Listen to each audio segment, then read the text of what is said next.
Sunday morning, the race for the GOP nomination hotter than ever following two debates that drew a record audience right here on the Fox News channel. Good morning, everyone. I'm Maria Bartiromo. Welcome to Sunday Morning Futures. As we wait for the release of new polls this morning, I'll ask one candidate, former New York Governor Gov Pataki, about his performance Thursday and the issues he feels are most pivotal in the upcoming primaries. As for the Democrats, the FBI now involved in the Hillary Clinton email investigation, as more reports suggest Vice President Joe Biden may soon enter the 2016 picture. Our panel will dissect both races. And key members of Congress this weekend revealing their stances on the Iran nuclear deal. One in particular drawing the ire of the White House, the chairman of the New York Republican Party, on Senator Chuck Schumer's no vote, as we look ahead on Sunday Morning Futures. All 17 GOP candidates back to business this morning following the first Republican debates. The first debate saw all 7 candidates put aside the banter and mostly stick to the issues. Gov Pataki saying he delivered in a blue state as governor of New York and can do the same in the White House. Governor Pataki joins us right now. Governor, good to have you on the program. Welcome. Good morning, Maria. Nice being on with you. Congratulations to you, fresh off of your debate on Thursday. What was your takeaway from the debate? Thank you. First, I'm very pleased that for the first time the American people got to hear from me, and the reaction I've gotten is very good. And I think all in all, most of the candidates did very well. But I kept asking myself, they have ideas. How are they going to get it done? And you started out, Maria. I got it done in a blue state. I got it done with a 2-to-1 Democratic House. And it seems to me, regardless of who controls Congress, nothing seems to change. I can change things in Washington, and that's what the American people want. So let's talk about what needs to be changed and the real important issues to American voters today. Jobs, the economy, front and center, race. When you look at the economy and race, these are the two issues that are resonating across the country, as well as, of course, foreign policy. What are your solutions to creating jobs, Governor? Well, Maria, I think you're right. It's about jobs, and it's about protecting the American people in a dangerous world. On jobs, we have to throw out a corrupt tax code and lower the tax burden. The rich and powerful have all these exemptions and loopholes and credits. They have got to go, and we have to lower the taxes on working Americans. I know I can do that. When I was governor with a Democratic House, I reduced taxes by more than the other 49 states combined. And the second thing we have to do is protect Americans.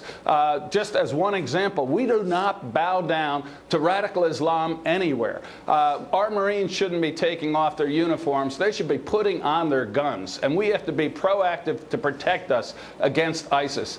You know, Maria, I was governor on September 11th. I saw the horror of radical Islam firsthand. I'm not going to sit back and be passive when this threat continues to grow. So I want to get back to the economy in a moment, but we're on foreign policy right now. Let's stay there. What are the solutions to defeating ISIS then? Well, there's two solutions. First of all, do not let them to have access to any media here in America. The idea that they are recruiting other Americans to engage in violent jihad is just criminal, and it's not protected speech. They are yelling fire in a crowded theater. That's not protected by the First Amendment. Shut down their access to Twitter. Shut down any radical Islamists trying to engage in jihad so that we can protect Americans here. But then, in the Middle East, ISIS has recruiting centers, training centers, Western citizens with passports, sophisticated weapons and social media. We have got to empower our allies on the ground, the Kurds in Iraq, the Sunni in Iraq, not by sending weapons through Baghdad, but by arming, training, and supporting them directly. That's step number one. And then, if need be, we have got to send in special operations to destroy those training centers, destroy those recruiting centers over there. No 10-year war, no nation building. Destroy their ability to attack us here over there so that we can be safe at home. Yeah, one interesting note, while the debate was going on Thursday, Chuck Schumer comes out and says that he will vote no on the Iran deal. What was your observation on that? And do you think Congress will have a shot in reversing this? The Iran deal is an abomination. Calling it a deal implies the United States got something. It seems to me that the #1 sponsor of terror, Iran, got everything. Forget about the nuclear weapons for a minute, which we can never do, but they will have $150 billion to continue to support their terrorist activities, not just in the Middle East, but around the world. Their #1 terrorist commander flies to meet with Putin. It's not to buy caviar. It's to buy missiles. It's to buy weapons. It's to buy weapons of terror to be used against America and our allies. I hope Congress votes this down, but if they don't, I can tell you, Maria, day one, I will do everything in my power to make sure Iran never has a nuclear weapon, period. That's certainly resonating with the American people because people are afraid. They don't know what this means, that Iran is now going to be seeing all this money, $150 billion, once the sanctions are lifted. Let me get back to another issue that is certainly resonating with the American people, and that is wages, Governor. Wages have not moved in about 7 or 8 years. We continue to see the most recent jobs report on Friday show that wages were up 0.2% year over year. What is it going to take to actually move wages and have the average family out there actually feeling the impact of an economic recovery? Because they haven't felt it yet. Absolutely, Maria. The biggest single impediment to a stronger economy is the federal government. I'll give you one example, Obamacare. How many millions, somewhere between 6 and 8 million Americans are working part-time who want to be working full-time because their employer doesn't want to come under Obamacare. We need better jobs. Our taxes on corporations are the highest in the developed world. I would lower that rate. And by the way, on manufacturing, Maria, we can make things in America. We have got to make things in America again. I would have the lowest taxes on manufacturers anywhere in the developed world. Let's have factories here, good paying jobs. You know, my 4 grandparents came here and worked in a factory. During college, over vacations, I worked in a factory. These are great jobs. We have a great workforce, entrepreneurs, venture capital. What we don't have is a government regulatory and tax climate that allows corporations to build factories here and compete.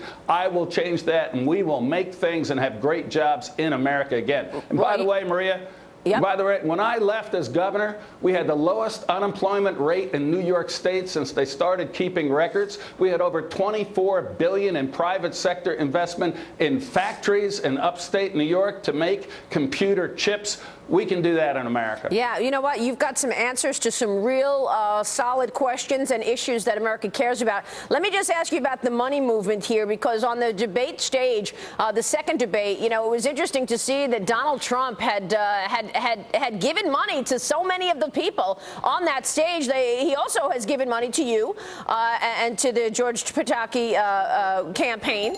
How do you jive, you know, with that? The fact that he's given to Hillary, he's given to Nancy Pelosi, he's given to a lot of people, he's even given to you, Governor.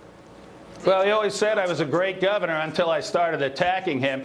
But what was appalling, among many of his other appalling comments about Megyn Kelly, about Mexicans, about our veterans, was how he was doing it to buy politicians. That's not a person we need as president. And Megan, Maria, I have to tell you, I was appalled at that debate that so few of my fellow running mates or candidates were willing to take on Donald Trump and say he is not qualified to be president of the United States. If you're not willing to stand up to Donald Trump, if you're afraid of him, how are you going to stand up to Putin or Ayatollah Khamenei? I asked them to denounce Donald Trump's candidacy. It is hurting the party and hurting our country. All right, Governor, we'll be watching the developments. Good to have you on the program this morning. Thank you.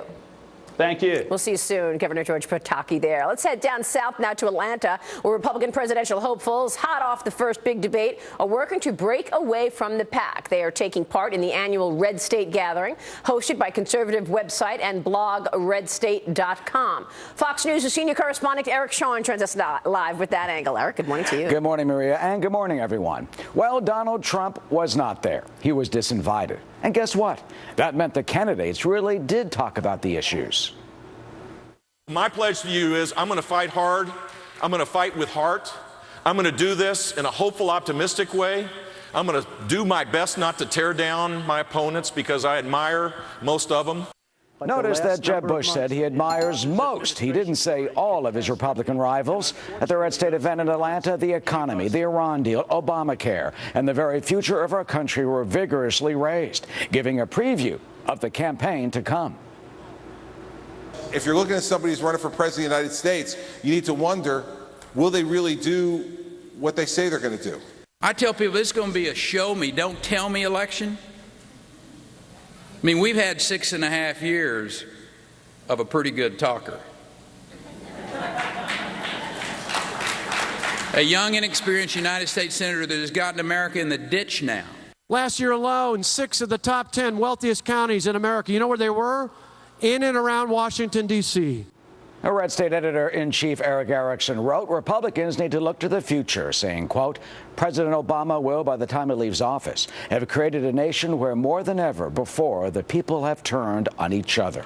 The police have turned on the public and the public on the police. The military lacks confidence. The poor have given up.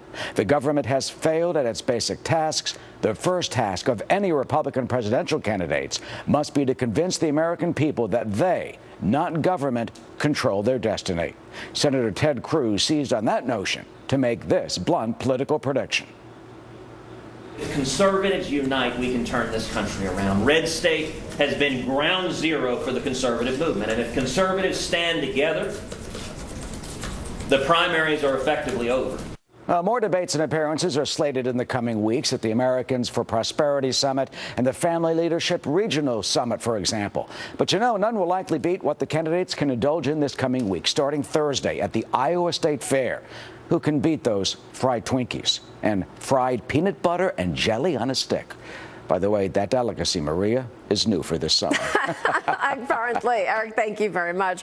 Eric Shawn, a campaign war chest can tell a lot of stories about each candidate and his or her campaign. Larry Sabato is here to crank them open and take a look inside. We'll share that next. You can follow us on Twitter at Maria Bartiromo, at Sunday Futures. Let us know what you'd like to hear from Larry Sabato as he joins us next live. And we look ahead this morning on Sunday Morning Futures. Back in a moment.